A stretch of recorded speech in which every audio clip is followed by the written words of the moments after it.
ஒலிவ மரத்தை உழுக்கும் போதும் திராட்சை பழங்களை அறுத்து தீரும் போதும்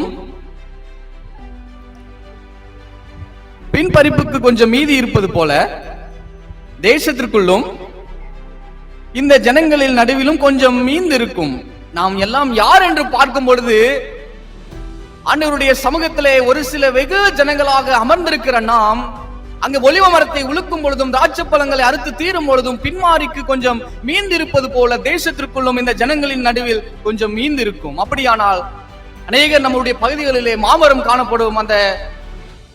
அந்த ஒரு சீசன்ல அந்த மாமரத்தை இருந்து நம்ம மாம்பழத்தை பறித்த பிற்பாடு ஒரு சின்ன ஒரு 2-3 பழம் மட்டும் மிந்தி இருக்கும், கொஞ்சமாக மிந்தி இருக்குமே.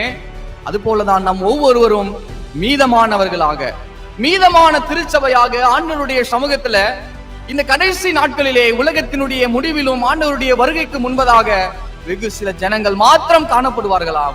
அந்த கூட்டத்திலே நாமும் ஒருவராக இன்றைய நாளிலே நாம் ஆண்டவருடைய சமூகத்தில் அமர்ந்திருக்கிறோம்.